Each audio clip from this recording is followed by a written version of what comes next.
Welcome to the UC MBA and Executive Education Masterclass series, where today we're hosting Dr. Cheryl Doig, a futurist, but also a leader in strategic foresight and futures thinking and futures methods in the local and national community. Dr. Doig is involved in multiple collectives where she gets people together, really focusing on building futures thinking and futures toolkits and futures collectives around not only Christchurch but New Zealand in general. Yep, New Zealand, Aotearoa, Oceania, but also the global connection. So the networks are really, really important in keeping the futures community alive, but also growing the number of people that are locally in that space. To what end? What is that future? Good question. So I believe that futures literacy is a critical element of what we need for leadership in this country, both personally and professionally. And so by growing the network of people, it's being able to share ideas, because I don't think people realise that in Otatahi Christchurch, in Aotearoa, there are lots of people working in the future space. They're in all sorts of different industries. So that they might be like me as a professional futurist working in the space. They may be in government. They may be within an organisation. Yeah. So the more we connect, the more we can learn from each other, and the more we can keep moving forward the idea that futures is an important part of the leadership capability for the future. And I think that's a big myth to dispel, is that, kind of futurists aren't these very eccentric people, hippies or technologists that come to you and give you, these 5 trends on a page. It's really about having that particular mindset and skill set capability as a leader, and it's part of what you do every day. And it just makes you a better leader and a strategic thinker. Yeah, absolutely. So it's you don't have to be the expert in all the trends. What you have to have is a strong set of tools in the toolbox and a mindset that is really curious about what the possibilities are out there, and exploring the signals and then bringing them back and trying to work out what it's all about, making sense of it, and then asking really intelligent questions. What if? What are the possibilities? What do we need to consider?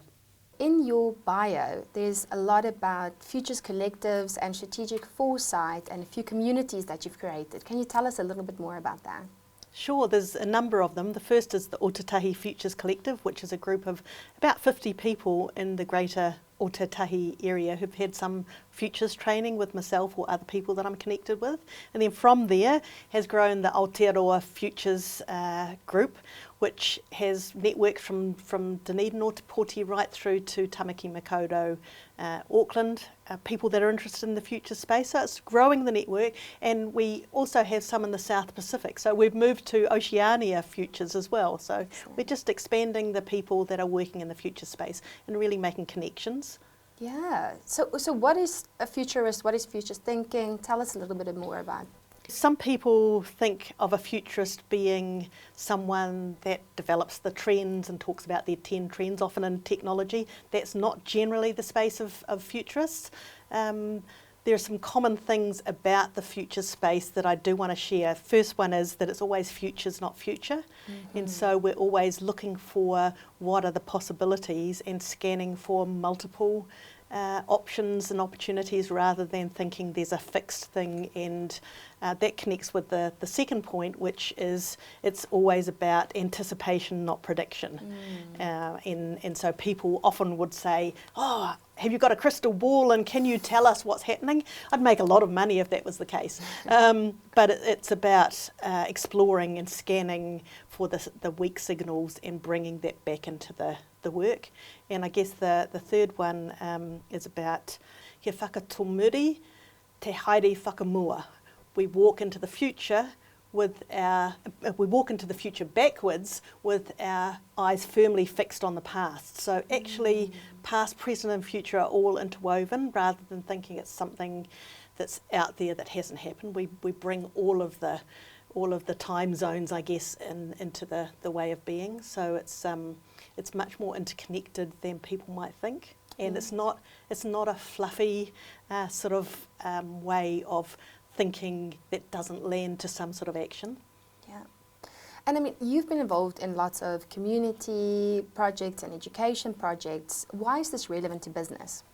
It's really relevant to business because it's connected with being resilient for the changing times. So we're in increasingly uncertain times, and so there's a lot of people globally that have suddenly gone onto the futures bandwagon. They've suddenly realised that it's important to not just be in today's mahi, today's work, but also to be exploring what the possibilities are. And so that's a really important space. It's also connected with the resilience and risk.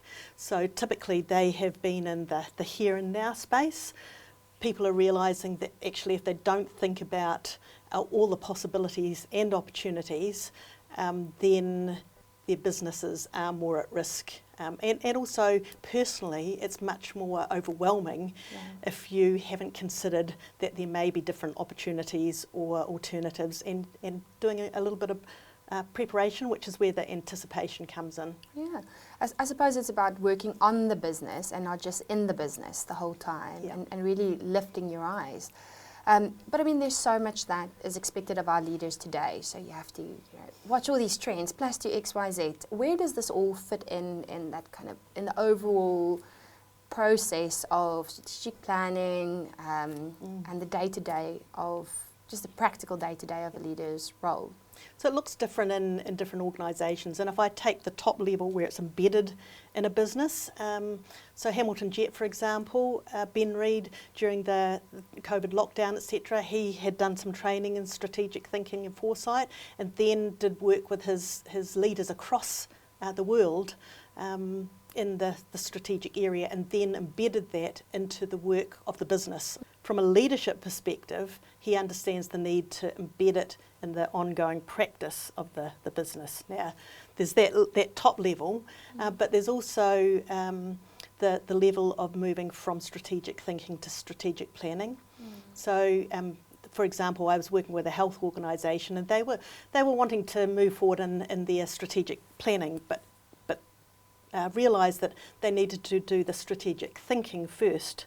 So strategic thinking isn't strategic planning.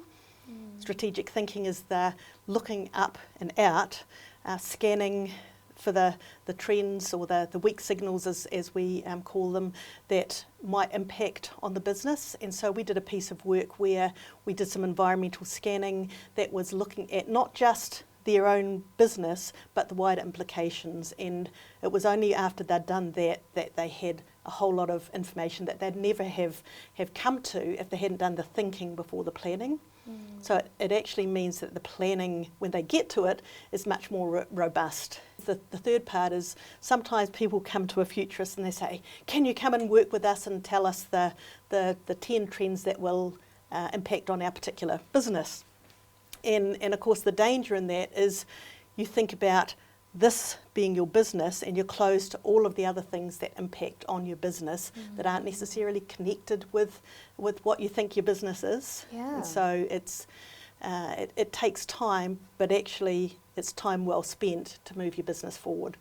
Yeah, and I was reading yesterday about a study on AI where they compared people who were actively involved and just playing around with generative AI tools versus people who don't play around with it, and their perceptions and fears, etc. And I think a lot of possibly the work that you're doing is also just getting people actively engaging with all these things that are going on, having those robust conversations to also maybe debunk some myths and to potentially take away some of that fear that's in business at the moment?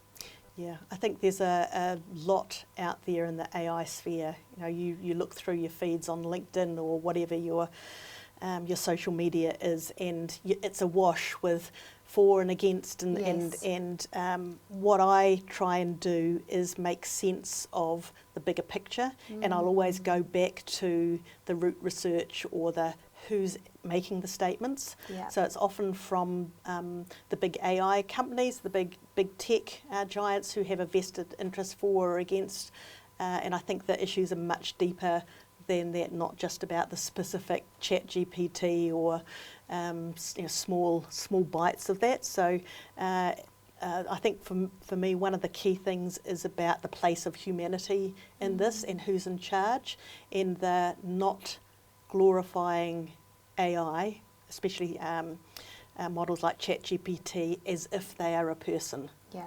Right, just remembering they are a tool, Yeah. and they don't have cognition in the way that humans do. Yeah. So.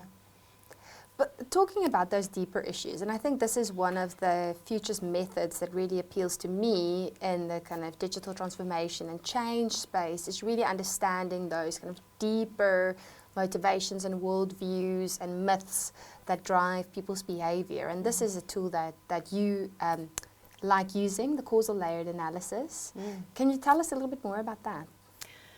It's a very complex tool, but essentially, if you think about the litany, the surface conversations that we have about a particular idea, and we'd start to dig deeper right down to the metaphors of learning, that's where you get the real in-depth understanding of what people believe about a particular idea.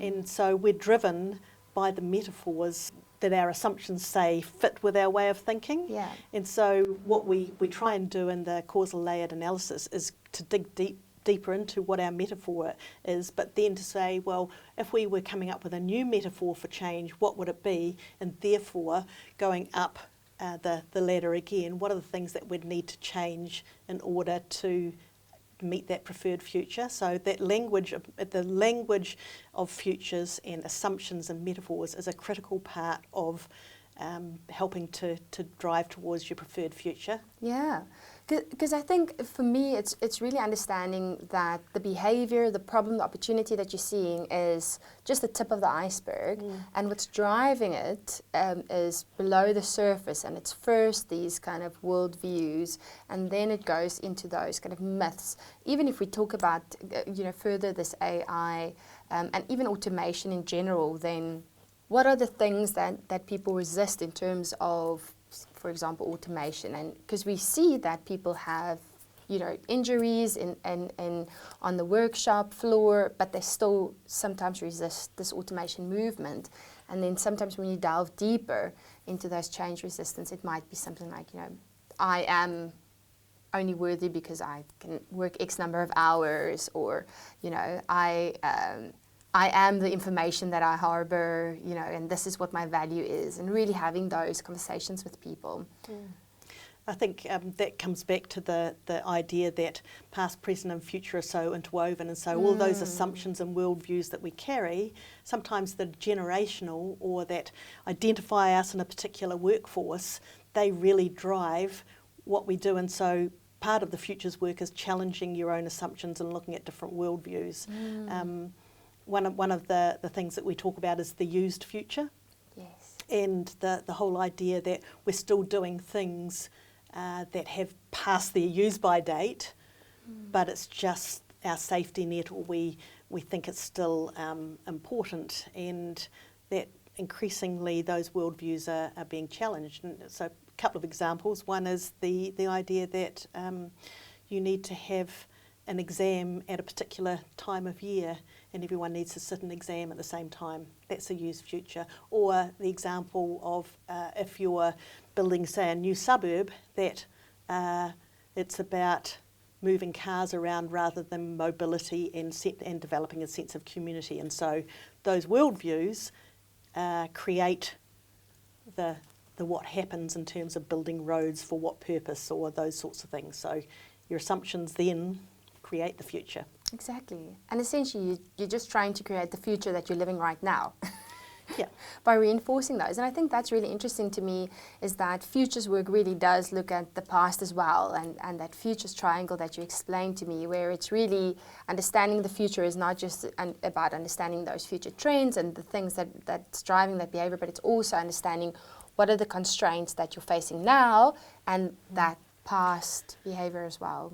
Yeah, Futures Triangle is one of my favourite tools to use, especially near the beginning of some work. It's really, really good to look at the landscape of your business. And so essentially there's three parts to the triangle. There's the weights of the past, the pushes of the present and the pulls of the future. And by mapping those for your particular business or your area that you're studying, it actually looks at how the three parts interact. So sometimes you find there are huge weights from the past that need to be considered because, again, it's part of a change process. If you don't consider those in terms of where you want to head in your future direction, you're not going to achieve the preferred outcome that you want, which can be frustrating if you're someone that sees the big picture and all the possibilities in the pull, because if you don't take people with you or have some sort of a plan, then it's not going to be achieved anyway. So it's always look at the three parts and how they interact, and then that determines which part of your business might be a strategy for. This bit we're going to leave alone, maybe this bit we're going to have minimal change, maybe this part we're going to do some adaptive change, and this part, just this piece here, that's the transformational futures part that we're going to work on. Wow. And it's understanding that broader system and that broader, all the complex parts of it, right? Yeah, and I think that's part of the importance of scanning the environment and why it's important to scan wide beyond your industry. So things like climate, how that might affect your business, it's not particularly about your industry per se, but it might be about your particular place of business, but it also might be global impact. It's about the social interactions of people and how they might want to work in the future. So there's a lot that you would bring into that space, but then you'd keep scanning over time because that's where you can see if things change. But how do we scan if we're essentially talking to the same people in business, except if we, actively look for somebody like yourself? How do we scan if we're talking to the same people, socially we're going out with the same people, and LinkedIn has our algorithms down pat and essentially just providing us an echo chamber of our thoughts anyway? Yeah, absolutely. So filter bubbles and misinformation, disinformation are on the rise, and so that's not going to go away. What it needs is individuals and business people who are smart enough to know that diversity really matters and to actively create the structures in their organisation to move beyond people that think like them. Yeah. Otherwise, nothing changes, but also, as you say, the algorithms will feed you more of the things that support your own worldview, and that's a real threat. So that process of going out and feeling uncomfortable, like one of the things I always advocate is resistance reading, is going and finding some reading that's an area that you disagree with or that you don't know anything about, and actively feeling upset, uncomfortable. Like, I don't believe in this. Yes. So when Trump was in power, I wasn't a Trump supporter, but I followed him and I read all of the things that were happening and so on, and that was really important in terms of different viewpoints. But it's also actively finding people, and if you are working on a future strategy, always having a diverse group of people that you go out to. And I'm always an advocate of youth voice in the mix, and maybe a reverse mentoring or something that means that you're getting feedback from young people and acting on it. Yeah. So it sounds like it's really practical, and I think one of the biggest criticisms of futures thinking and futures foresight or strategic foresight is that it doesn't give you the what do I do tomorrow answer. Do you agree with that? Is there a counter argument to that? Well, it could just be left like that, but that would be a shame, because actually at its best, you take something like some different scenarios that you may come up with, and that's part of identifying some key drivers and exploring the mix of how they might work together. And that's an important part of the business, to say, actually, there's these things that we need to take into account. These are all possible, so in my strategy, I need to consider what might happen if any of these scenarios happen, as well as work towards my preferred future, which may or may not happen, because there are things outside your influence that sometimes come in blindside. But that's the value of doing the multiple futures work, to say these are positive futures. Yeah. These are our business as usual futures, but also these are dark futures. This is something that could totally disrupt or destroy my business, and I need to consider those as well. So it shouldn't be fluffy, it should land towards action, and that's where futures can help businesses, but also some people use the same sort of process for their personal futures when they're sort of looking at where they might head, and again, in uncertain times, that understanding of multiple futures is a really important part of not being fluffy. Yes, and I actually think that in an organisation and for yourself, understanding that there is this potential for a dark future creates some urgency, and sometimes that urgency is that catalyst that we need in order to get to the next step or just to implement that change that we're looking for. So at the very least, it could create that urgency for the organisation. Because we look at these companies that you've worked with, and you've mentioned one before, and they're just on a completely different trajectory than companies that just kind of put their heads down and do business as usual. Yeah. And for me, this is about leadership. So futures thinking, foresight is a skill that's needed more than ever for leaders in their own business or to influence change. So this is all interconnected. UNESCO, they have a whole piece of work that they do on futures and foresight. This is a global movement, and some companies get this, and some individuals within companies suddenly go, there's this piece I've been missing. So I was talking recently to a chief executive for a large company, and they're about to do their strategic plan, and they've got someone coming in to do the trends for them and talk about what their future might be. And in talking to him, he said, I've just realised that there's this other thing, that foresight is actually about a way of thinking and about the things that I need to learn about so that I can bring those into my business, because I've come from an industry where it's fast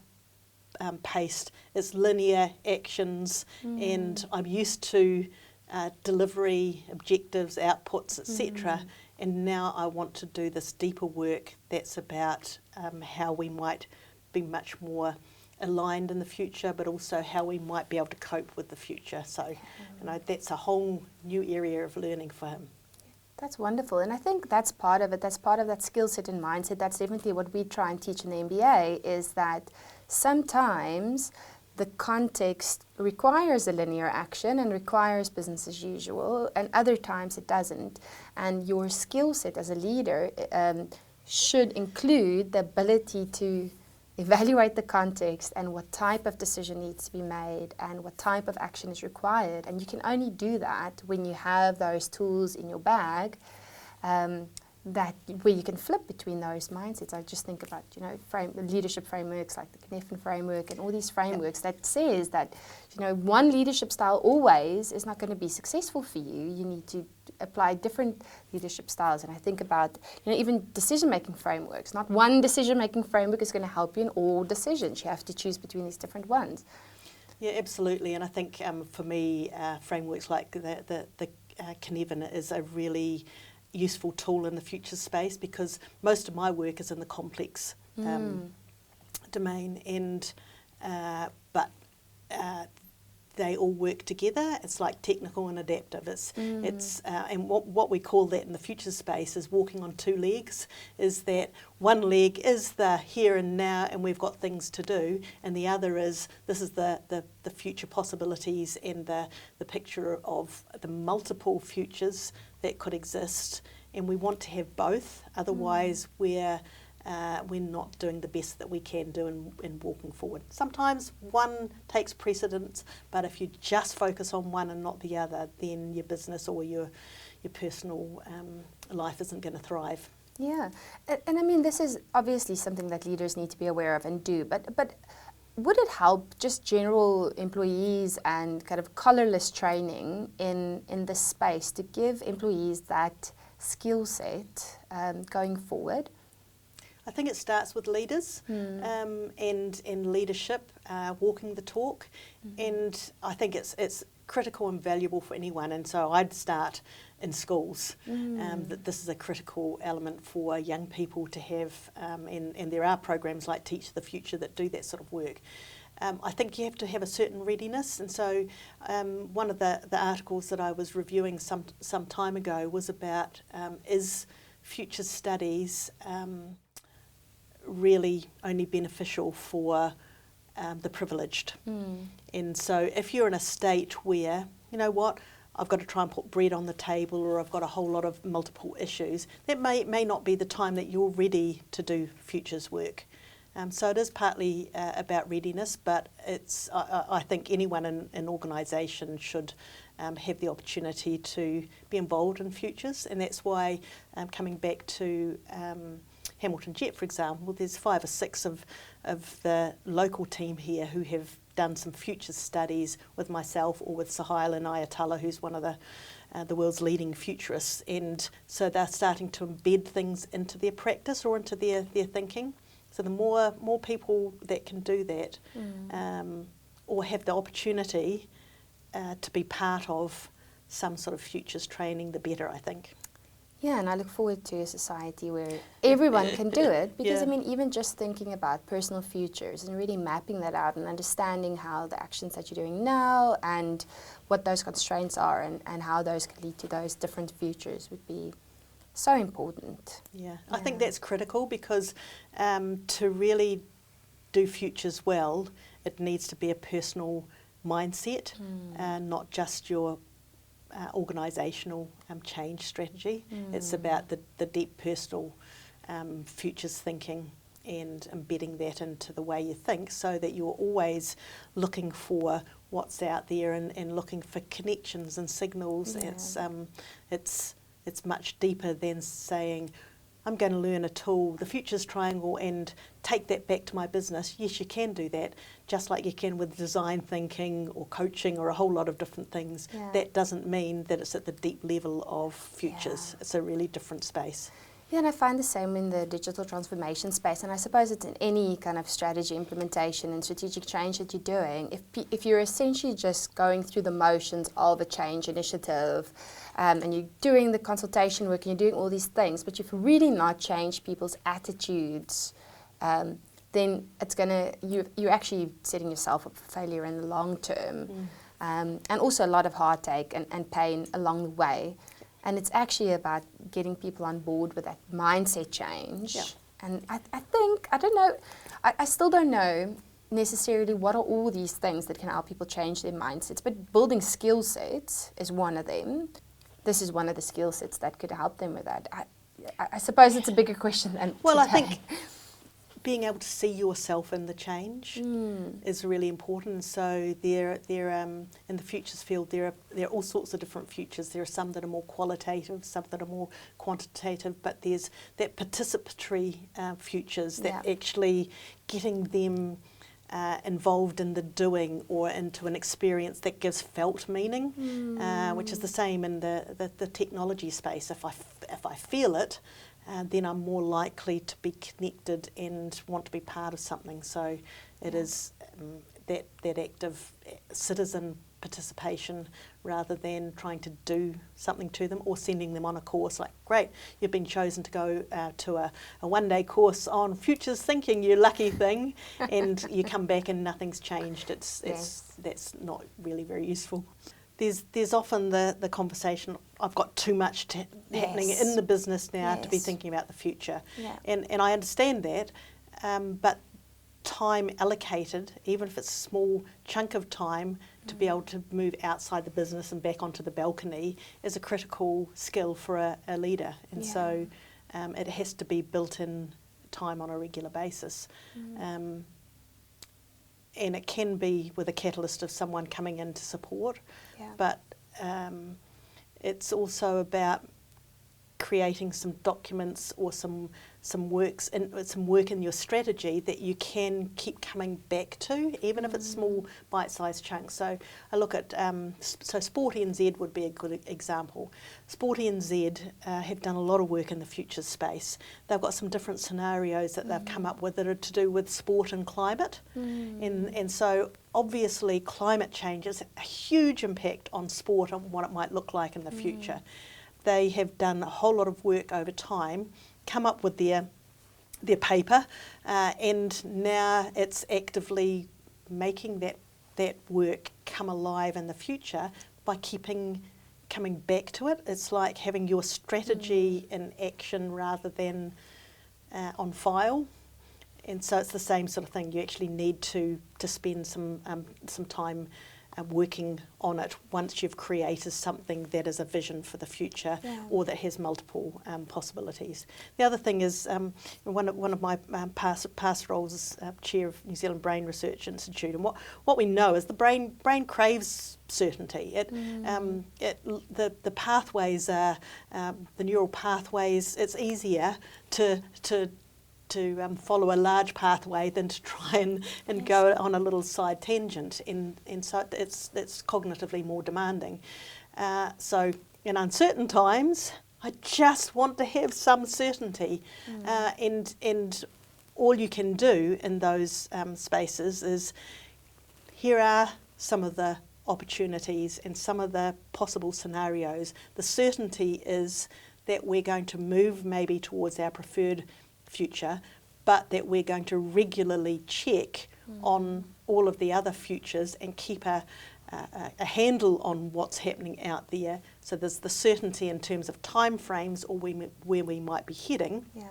And we might use strategies like the 3 horizons is a typical one that's used in business, which connects, that's a futures tool, and it looks at where you're heading, but it also explicitly looks at the things that you're going to keep, stop and start doing, and what's so important you want to hold on to it, but also how the bits move together. So, and just for our audience, the 3 horizons looks at kind of 3 different timelines and the impact of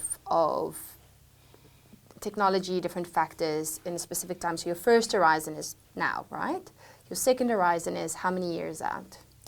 Depends on, it could be 5 years, could be, but it's in that period of disruption between the first horizon of now and the third horizon of where we want to reach, whether that's 10 years or 50 years. So talk about those 3 horizons and always understand when you're in language with your peers and with your colleagues which horizon you're working with. Yeah, and that's where you can build certainty into a process when there is a world of uncertainty. Yes. So it's in the process and the time frames, or we're going to review things at this period of time, and we know that there's going to be disruption here, or we can see that where we're aiming for already exists in some seeds of the future already, and so we're going to amplify those, and that's a strategic decision we're making as leaders, and articulating to people and having them involved with. Or in our long-term horizon,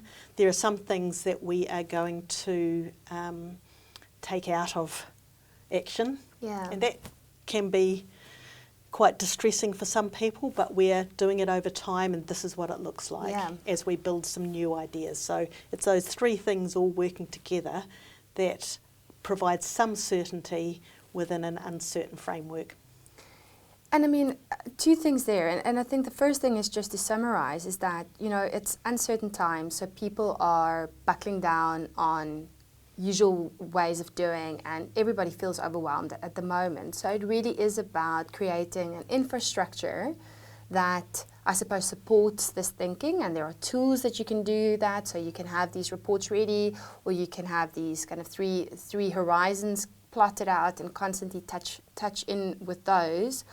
Or I think another way is to really think about what we reward as leaders, and allowing people the excuse to have that thinking time, that reflection time, and really valuing that as a leadership team, and really being accountable to each other for that. Hey, Friday afternoons is this, or Friday mornings, this is what we do. We just get together and we talk about these things, and we're going to be very precious about that time. Yeah, and structuring meetings for a particular purpose of strategic thinking, futures work, as different from business as usual time, so that it's dedicated and seen as important. Yes, and I think also just rewarding that. So really looking at KPIs and understanding that part of what you need to do as a leader is to develop these things. I think what often happens is a leadership group realizes, oh shucks, we need to figure out our budget for the next year. Within the next 3 weeks, you need to pull everything together, what's your 3-year plan, or what's your plan on a page. Yep. And I think if you've built these capabilities and these skill sets, it's so much easier to do that because it's not going to be new. Your Horizon 3 would be something that you've spoken about multiple times. And it's about, okay, if Horizon 3 is then something we need to move towards more succinctly, then this is what our plan on a page is going to look like for the next year. So this is really just scrambling. Absolutely. So it's the ongoing future strategy that you build into today when it's business as usual and we've got lots to do, but you're feeding in all the time because you've got some sort of preferred future that you're working towards, and but you're still keeping open to possibilities and having time to have that conversation about what are we noticing out there in the environment, and having some people in our organisation who naturally love that work. Yes. And so identifying them and fanning their flame, and at the same time not just relying on those because it's an organisational thing, not just a person thing. So but I think it's a critical part of just bringing back into the daily practice rather than thinking it's something that I do as a separate big exercise. Thing. Oh, that's really interesting. That's really interesting because I think it is that being brave and just realizing that this is a key part of your responsibility as a leader is to set that future direction and build that skill set to do it. Absolutely. Thank you so much, Cheryl. It's been absolutely lovely talking to you, and I'm sure we're going to have lots of questions and further questions, and we look forward to having you back in the MBA program and executive education, and of course you're such a asset to the local Christchurch community. Thank you for coming. Thank you. It's been a great pleasure.